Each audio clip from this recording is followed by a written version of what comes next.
चलिए देखिए, कल हमने वैद्युत क्षेत्र की तीव्रता में वैद्युत क्षेत्र की तीव्रता पढ़ लिया था, वैद्युत द्विध्रुव भी पढ़ लिया था, वैद्युत द्विध्रुव आघूर्ण भी। वैद्युत द्विध्रुव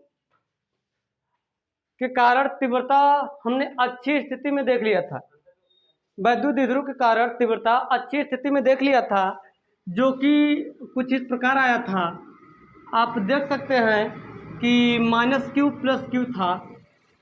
द्विध्रुव की दिशा हमारी इधर थी। द्विध्रुव यानी कि P की दिशा किधर होती है? द्विध्रुव की जो दिशा होती है वो माइनस आवेश से प्लस आवेश की तरफ होती है, द्विध्रुव की दिशा। तो P की दिशा इधर हो गई, और जो तीव्रता हमने निकाला था यहाँ पर पॉइंट M पर, तो E1 की जो डायरेक्शन थी उधर थी ना। धनावेश के कारण जो तीव्रता थी E1 थी, और ऋणावेश के कारण तीव्रता क्या थी? E2 थी। तो हमारा E1 ग्रेटर था E2 से ना, E1 का मान ग्रेटर था E2 से ना। तो इसका जो परिणामी मान आएगा वो इसी दिशा में तीव्रता दर्शाएगा ना, इसी दिशा में। तो हम देख सकते हैं कि P1 की भी डायरेक्शन इधर है और E1 की भी डायरेक्शन इधर है ना। तो आप देख सकते हैं कि जो हमारी तीव्रता की जो दिशा है और द्विध्रुव की जो दिशा है, अच्छी स्थिति में एक ही दिशा में होगी। यानी कि किसी द्विध्रुव के कारण जो तीव्रता होती है ना, वो दोनों एक ही दिशा में होती है ना। जिस दिशा में द्विध्रुव होगा उसी दिशा में तीव्रता होगा। तो दोनों की दिशाएं एक ही दिशा में होगा ना, दोनों का दिशा एक ही जगह होगा, एक ही दिशा में होगा।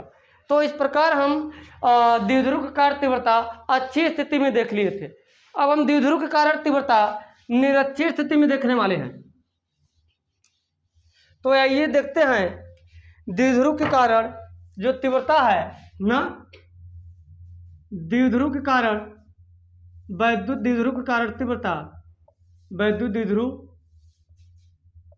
के कारण निरक्षीय स्थिति में तीव्रता, निरक्षीय स्थिति में तीव्रता। चलिए, निरक्षीय स्थिति क्या होगा? यहाँ पर आप देख सकते हैं ये -q आवेश है, ये +q आवेश है, इनके बीच की दूरी 2l, तो ये द्विध्रुव बन गया। हम निरक्षीय स्थिति में बताए थे कि द्विध्रुव को बिल्कुल लंबवत कोई पॉइंट P ले लेते हैं या कोई पॉइंट M ले लेते हैं, यहीं पर हमें तीव्रता दर्शानी है। चलिए देखिए, यहाँ से ये दूरी हम मान लेते हैं स्मॉल r है, यहाँ से इसकी जो दूरी है स्मॉल r है, यहाँ पर हम पॉइंट O मान लेते हैं, ठीक है। तो वैद्युत द्विध्रुव के कारण निरक्षीय स्थिति में तीव्रता हमें पढ़ना है। अगर ये बीच का पॉइंट है तो ये L हो जाएगा, ये भी L हो जाएगा। अगर ये R है, ये L है, तो ये परपेंडिकुलर बिल्कुल है, तो यहाँ की जो दूरी आएगी करड़ी में क्या आएगा? R² + L² आ जाएगा, और वही ये भी आएगा करड़ी में R² + L² ना। दोनों क्या है? बराबर हैं, तो ये भी आएगा करड़ी में R² + L²। ये वाली दूरी R है, ये L है, समकोण त्रिभुज है, तो ये दूरी क्या होगा? कड़ी में R² + L²। तो चलिए देखिए, ऋणावेश के कारण जो तीव्रता बिंदु M पर होने वाली है वो इसी दिशा में होगा, और धनावेश के कारण जो तीव्रता होगी वो इसी डायरेक्शन में होगा ना। इसको हम E2 मान लेते हैं, इसको हम E1 मान लेते हैं।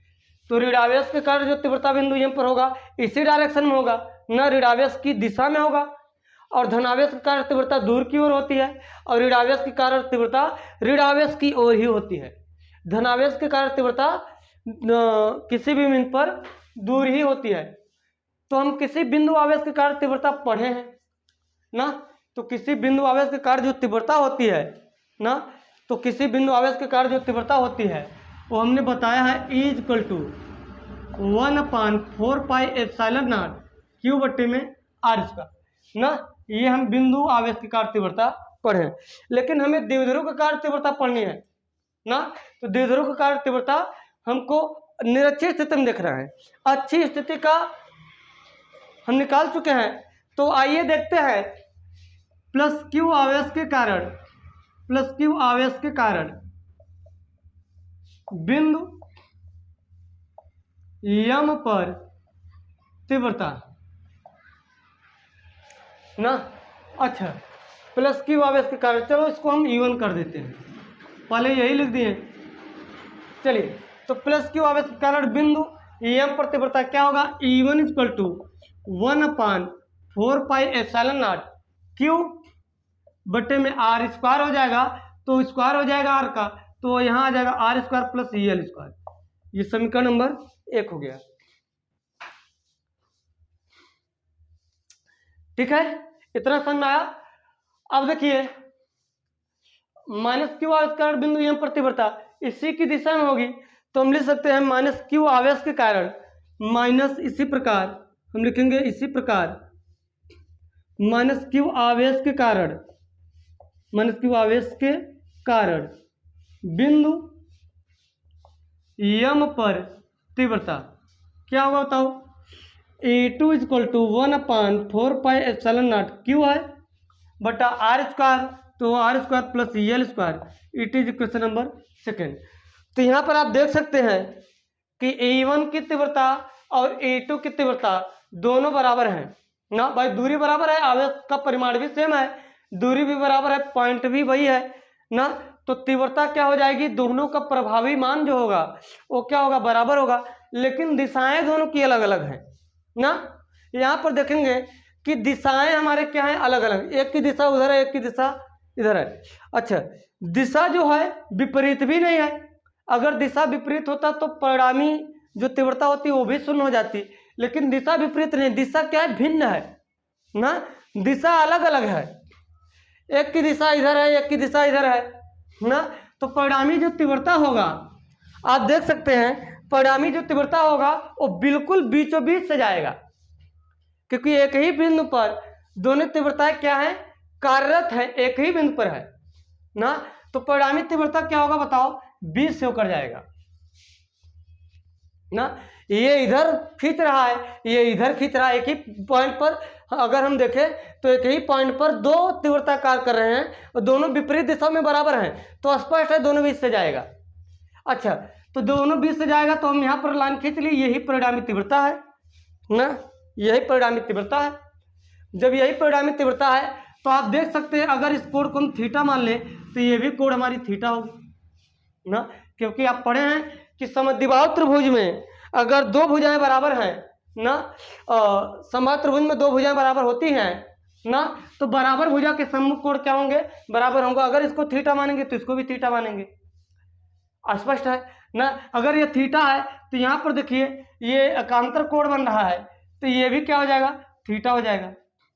और आप समझ सकते हैं, अगर हम इसको आगे बढ़ाएं तो दो रेखाएं समांतर होती हैं, ध्यान समझिएगा, अगर दो रेखाएं समांतर है, कोई तिर्यक रेखा काटती है तो संगत कोण बराबर होते हैं, तो ये थीटा है तो ये भी थीटा हो जाएगा ना। अगर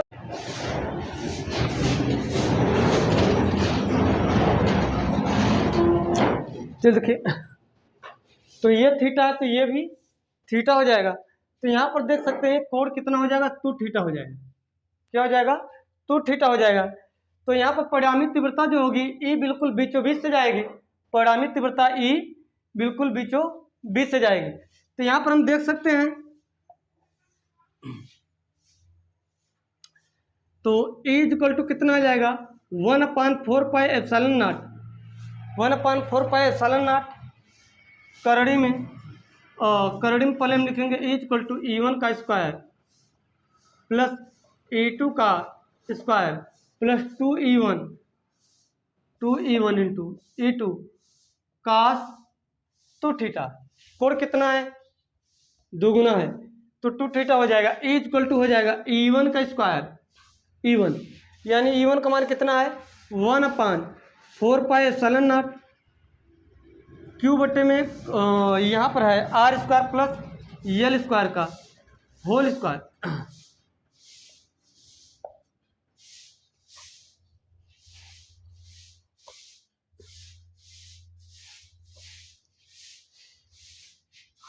प्लस E2 का होल स्क्वायर, E2 का मान कितना है 1/4πε0 क्यू बट्टे में are square plus L square का whole square plus 2E1 into E2 cos theta plus 2E1 into E2 cos theta.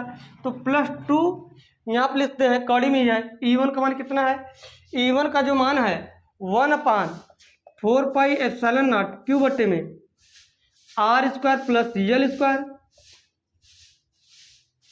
Into E2 1/4πε0 Q बट्टे में are square plus L square into क्या हो जाएगा कास 2 थीटा। तो कास 2 थीटा, तो 2 थीटा हो जाएगा। अब यहाँ पर देख सकते हैं ये कड़ी में है, ये हमारा कड़ी में है, ये पूरा पूरा वैल्यू किसमें है, कड़ी में है। तो यहाँ से देखेंगे 1/4πε0 क्यू बट्टे में are square plus L square, ये हमारा क्या हो जाएगा, और यहाँ से ये कॉमन, यहाँ से ये कॉमन, यहाँ पर भी देखा जाए तो एक घात ये है, एक घात ये है, इसका क्या हो जाएगा वर्ग हो जाएगा। अब यहाँ से स्क्वायर हम हटाएंगे,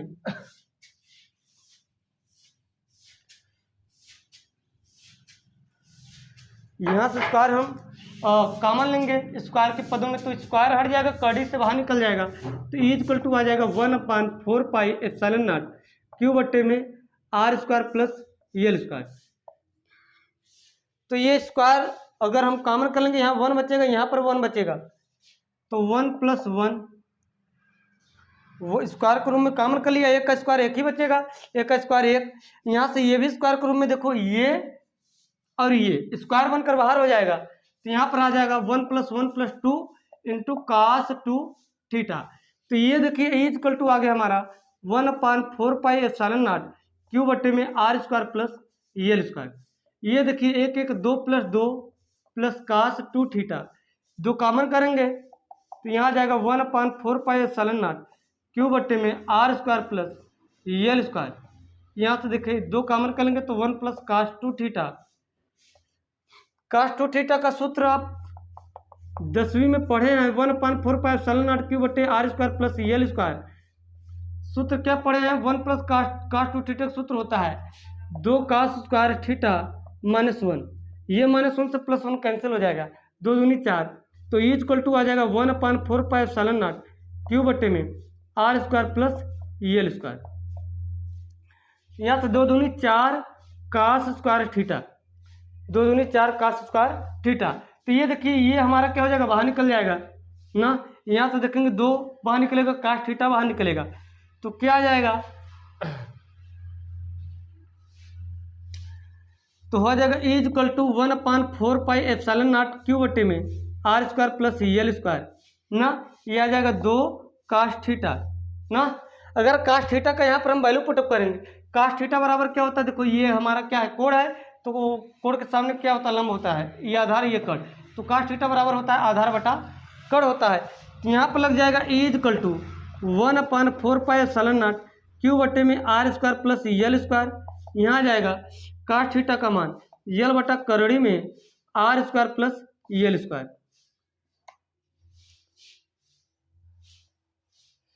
चलिए यहाँ पर देखते हैं, इधर मिटाते हैं। चलिए देखिए अब अगर हम देखें तो ये देखिए ये घात 1 है और ये वाला घात देखिए आर स्क्वायर प्लस यल स्क्वायर का आधा है, तो एक घात में आधा घात को जोड़ेंगे तो 1.5 यानी कि 3/2 हो जाएगा और 2ql यानी कि p बन जाएगा। तो आ जाएगा हमारा ई इक्वल टू 2ql यानी कि p बटे में 4πε0। यहाँ देखिए 1 और हाफ कितना आ जाएगा, आर स्क्वायर प्लस यल स्क्वायर के घात में 3/2 हो जाएगा, आर स्क्वायर प्लस यल स्क्वायर के घात में 3/2। अच्छा अगर हम आगे देखें यहाँ पर आर स्क्वायर प्लस यल स्क्वायर के घात में 3/2, तो अगर हम बताएं जैसे अच्छी स्थिति में पढ़े थे कि यल लेस देन आर, वही चीज़ यहाँ पर भी होगा, यल लेस देन आर, तो ये शून्य हो जाएगा। तो आ जाएगा ई इक्वल टू p बटे में 4πε0 इंटू 1 में ये आर स्क्वायर बचेगा, ये शून्य हो जाएगा, तो आर स्क्वायर के घात में 3/2।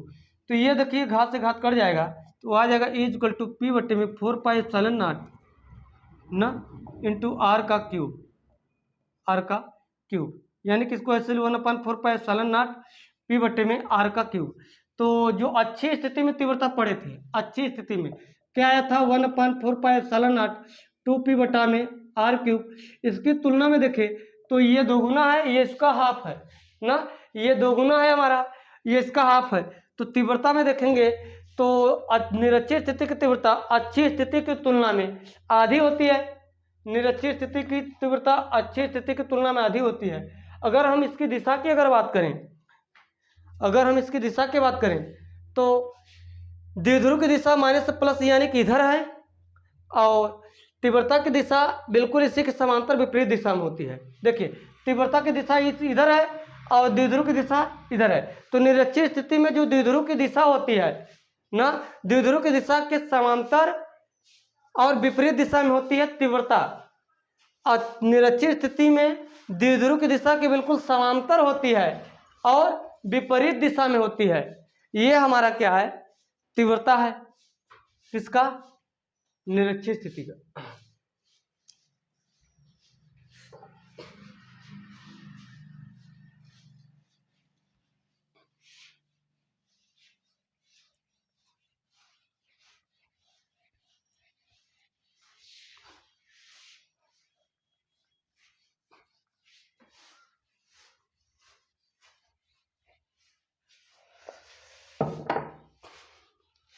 आइए देखते हैं सामान्य बिंदु पर तीव्रता, द्विध्रुव के कारण सामान्य बिंदु पर तीव्रता। द्विध्रुव के कारण सामान्य बिंदु पर तीव्रता, ये हमारा द्विध्रुव है -q + q। चलिए देखिए सामान्य बिंदु का मतलब ये है कि पॉइंट नहीं अच्छी स्थिति में होगा नहीं निरक्षीय स्थिति में, दोनों को बिल्कुल हम मध्य में लेते हैं। यानी कि हम ले लेते हैं यहाँ से, मान लेते हैं पॉइंट हम बना लेते हैं यहाँ पर यम, और यहीं पर तीव्रता हमें बतानी है ना, जो कि अच्छी स्थिति से जो हमने पॉइंट लिया है वो थीटा कोण पर लिया है। अच्छी स्थिति से जो पॉइंट हमने लिया है यहाँ पर थीटा कोण पर लिया है। यहाँ से ये जो डिस्टेंस है वो हमारा क्या है, आर है। यहाँ से ये जो डिस्टेंस है वो हमारा क्या है, आर है। तो यहाँ पर हम लिख सकते हैं आर कामा थीटा। ये ध्रुवीय निर्देशांक है। आप जैसे पढ़े हैं समकोणीय अक्षों का निर्देशांक, जैसे X X dash Y Y dash. अगर मैं यहाँ पर कोई पॉइंट लेता हूँ तो यहाँ से जैसे मान लो पॉइंट हमारा अगर ए है, यहाँ से ये दूरी और ये वाली दूरी अगर हमारी बी है तो हम मिला लेते हैं, तो ये वाला हमारा जो समकोणीय निर्देशांक आ जाता है ए कामा बी। लेकिन जो ध्रुवीय निर्देशांक होता है वो ध्रुवीय निर्देशांक हमारा क्या है, वो बिल्कुल देखा जाए तो किसी न किसी कोण पर लिया जाता है। तो अगर ये थीटा है तो पहले ये थीटा है यहाँ से, तो बिल्कुल वाई अक्ष पर जा रहा है ना, तो यहाँ पर हमने थीटा ले लिया। और डिस्टेंस जो हमारा है ये वाला है, तो ये डिस्टेंस हमारा अगर आर है तो हम ले लेते हैं आर कामा थीटा। अगर ये दूरी 5 सेंटीमीटर है, ये 30 अंश है, तो 5 कामा 30 अंश लिख सकते हैं। तो इस प्रकार हमारा क्या है, ध्रुवीय निर्देशांक होता है। इस प्रकार हम ध्रुवीय निर्देशांक निकालते हैं। अब देखिए हमें यहाँ पर तीव्रता बताना किसी द्विध्रुव के कारण, तो द्विध्रुव की जो दिशा होती है माइनस से प्लस की ओर होती है, इसको हम मान लेते हैं पी ना, इसको हम मान लेते हैं क्या, पी मान लेते हैं। चलिए अब यहाँ पर देखेंगे कि जो हमारा तीव्रता है नहीं अच्छी स्थिति में है नहीं निरक्षीय स्थिति में है, क्या नहीं अच्छी स्थिति में है और नहीं निरक्षीय स्थिति में है। तो हम इस तीव्रता को कैसे निकालेंगे, इस तीव्रता को हम कैसे निकालेंगे, नहीं अच्छी स्थिति में है नहीं निरक्षीय स्थिति में है। तो हम देख लेते हैं कि ये जो द्विध्रुव कारण जो पॉइंट है हमारा वो थीटा एंगल पर है। तो अगर मैं इस पॉइंट पी का अगर इस द्विध्रुव का अगर हम घटक करेंगे तो ये पी कास थीटा जाएगा ना, और बिल्कुल पी कास थीटा के 90 डिग्री पर ना क्या होता है, साइन होता है, साइन वाला घटक, तो ये हमारा आ जाएगा पी साइन थीटा। तो हमने इसका क्या कर दिया, घटक कर दिया ना, इस पी का हमने घटक कर दिया। ध्यान देना जब मैंने जिसका घटक किया है उसके घटक को क्या कर देते हैं, समाप्त कर देते हैं। ये आप पढ़े हैं 11 के फिजिक्स में घटक करना। तो यहाँ पर देखें पी साइन थीटा हो गया, ये पी कास थीटा, यानी कि पी के दो अलग अलग घटक आ गए, एक पी कास थीटा के रूप में आ गया, एक पी साइन थीटा के रूप में आ गया। जब पी कास थीटा के रूप में आ गया तो पी कास थीटा हमारा क्या है, बिल्कुल अच्छी स्थिति है ना, जहाँ पर हमें तीव्रता निकालना है ना। अगर मैं उसकी डायरेक्शन में बात करूं तो पी cos थीटा उसी के डायरेक्शन में है, और जब उसी के डायरेक्शन में है तो पी cos थीटा हमारे अच्छी स्थिति कहलाएगा। जब अच्छी स्थिति कहलाएगा तो यहाँ पर हम तीव्रता ज्ञात कर सकते हैं। अब यहाँ पर हम क्या करेंगे, तीव्रता ज्ञात करेंगे। तो पी cos थीटा जो है, पी cos थीटा जो है, यहाँ से देखें अगर मैं इस पर तीव्रता की अगर बात करेंगे तो बिल्कुल हम इस डायरेक्शन में जाएंगे ना। तो ये हमारी तीव्रता क्या होगी, E1 होगी ना, क्योंकि आप पढ़े हैं कि अच्छी स्थिति में तीव्रता बिल्कुल उसी की डायरेक्शन में होती है ना, बिल्कुल उसी के डायरेक्शन में आगे की तरफ होती है। तो हम अच्छी स्थिति यानी पी cos थीटा के कारण तीव्रता E1 और निरक्षी स्थिति पी sin थीटा के कारण तीव्रता हम E2 मानेंगे। ठीक है, तो यहाँ पे लिखेंगे पी cos थीटा के कारण, पी cos थीटा से बिंदु यम अच्छी स्थिति में है। क्या है, अच्छी स्थिति में है, बिल्कुल उसी के अच्छे में है ना। अच्छी स्थिति की तीव्रता में आप जाकर देख सकते हैं ना। पी cos थीटा के कारण पी cos थीटा से पॉइंट यम अच्छी स्थिति में है और द्विध्रुव की डायरेक्शन भी उसी दिशा में है। और आप पढ़े हो कि अच्छी स्थिति में जिधर द्विध्रुव की दिशा होती है ना, जिधर द्विध्रुव की दिशा होती है उधर ही तीव्रता की दिशा होती है, ये भी तो आप पढ़े हैं ना। तो पी cos थीटा से बिंदु यम अच्छी स्थिति में है ना, तो अच्छी स्थिति में है तो उसके कारण तीव्रता हमने E1 माना है। तो E1 इक्वल टू 2p, द्विध्रुव क्या है बताओ, पी cos थीटा है तो पी cos थीटा ही लेंगे, 2p cos थीटा बट्टे में 4 पाई एप्सिलॉन नॉट। दूरी क्या है बताओ, दूरी हमारी r है तो हम लिख देंगे क्या, r का क्यूब। समझना, चलिए तो ये हमारा क्या है बताओ, ये अच्छी स्थिति में पी cos थीटा के कारण तीव्रता। अब हम पी sin थीटा के कारण ना बिंदु यम पर तीव्रता, बिंदु यम पर तीव्रता। अब बताइए P cos theta, P sin theta, देखो द्विध्रुव मतलब बहुत छोटा चीज है ना, बहुत छोटा ना। आप यहीं से समझ सकते हैं ना, ऐसे द्विध्रुव देखा जाए तो इसका डायरेक्शन इधर है, तो इससे बिल्कुल देखा जाए तो ये 90 डिग्री पर है। मैंने बताया क्योंकि पी cos थीटा और पी sin थीटा जो घटक होता है 90 डिग्री पर होता है। तो ये बिल्कुल क्या है बताओ, इसके कारण ये पॉइंट एम निरक्षी स्थिति में है ही। तो यहाँ पर कौन सा सूत्र लगेगा बताओ, निरक्षी स्थिति का सूत्र लगेगा ना। तो हम कह सकते हैं E2 equal to 1/4 pi epsilon nought, E2 equal to 1/4 pi epsilon nought P sin theta बटे में क्या होगा r क्यूब ना, क्या हो जाएगा r क्यूब। दूरी तो वही r ही रहेगी ना, दूरी तो वही r ही रहने वाला है, क्योंकि जो द्विध्रुव होता है बहुत छोटा होता है, इसलिए दोनों का अगर हम ध्रुव की अगर बात करें तो दोनों एक ही डायरेक्शन मतलब एक ही पॉइंट पर होने वाले हैं ना। एक की दिशा उधर हो गई, एक की दिशा यही इधर हो गई, फर्क केवल इतना सा है। ठीक है, तो दूरी क्या रहने वाली बताओ, r ही रहने वाली है, तो क्या हो जाएगा r का क्यूब। क्या हो गया, ये समीकरण नंबर 2। अच्छा, अब दोनों का हम दिशा की अगर बात करें तो इस पी cos थीटा कारण दिशा इधर हो गया पॉइंट यम पर ना, और इसके कारण मैंने बताया है कि निरक्षीय स्थिति में जो तीव्रता होती है ना, अगर द्विध्रुव की दिशा की बिल्कुल क्या होता बताओ, द्विध्रुव की दिशा के बिल्कुल समांतर ना, वो विपरीत दिशा में अगर ये है तो इसके इस पॉइंट पर अगर मैं बात करूं समांतर तो बिल्कुल यही लाइन समांतर दर्शाएगा, और विपरीत की अगर हम बात करें तो विपरीत वाली ये लाइन हो जाएगी, विपरीत वाली ये लाइन हो जाएगी। समझ में आया, विपरीत वाली ये लाइन हो जाएगी, तो ये आया। ठीक है, तो विपरीत वाली लाइन ये हो जाएगी, यानी कि बिल्कुल ये लाइन जाएगी। अब यहां से आप समझ सकते हैं कि अगर एक की दिशा इधर है E2, एक की दिशा है E1 इधर, तो इनके बिल्कुल बीच से जाएगा ना, इनके बिल्कुल बीच से, बीचों बीच नहीं, बीच से हम कह रहे हैं। ठीक है, तो यहां पर अगर कोण की बात करें तो 90 डिग्री होगा ना। अब कैसे 90 डिग्री आएगा इसको समझते हैं। चलिए देखिए, ये हमारी 90 डिग्री है ना, ये क्या है, ये 90 डिग्री है। अगर ये 90 डिग्री है, अगर ये 90 डिग्री है तो कैसे 90 डिग्री इसको समझते हैं। ये पी sin थीटा है, ये पी cos थीटा, इसके बीच कोण कितना है, 90 डिग्री है।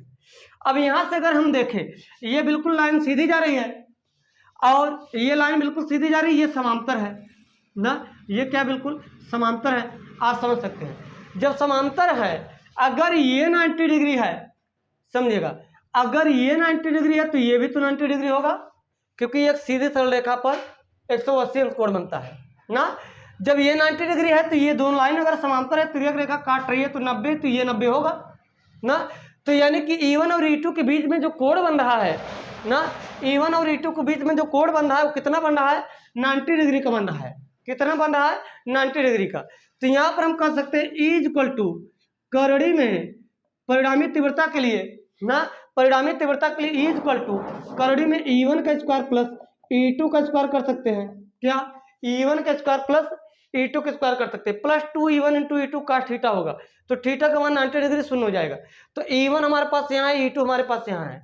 तो यहाँ पर देख सकते हैं E बराबर करड़ी में E1, तो E1 का मान कितना है, 2p कास थीटा ना, 2p कास थीटा बट्टे में 4 pi epsilon not into r का क्यूब, ये हो जाएगा क्यूब, प्लस r ये वाला है, ये देखिए r क्यूब ना, प्लस क्या हो जाएगा बताओ, E2 का मान कितना है, p साइन थीटा बट्टे में 4 pi epsilon not into r का क्यूब।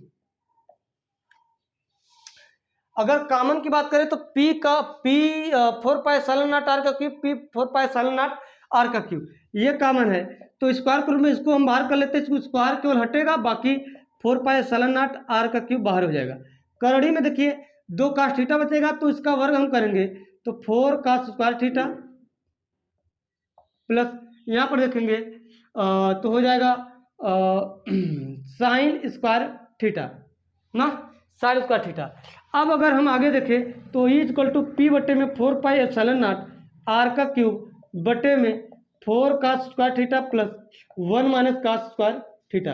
ये देखिए घट जाएगा, 4 कास स्क्वायर थीटा में से 1 माइनस कास स्क्वायर थीटा, यानी कि ये वाला घटेगा कास स्क्वायर थीटा, तो आ जाएगा p बटे में 4 पाई एप्सिलॉन नॉट r का क्यूब, करड़ी में यहाँ आ जाएगा 3 कास स्क्वायर थीटा प्लस 1,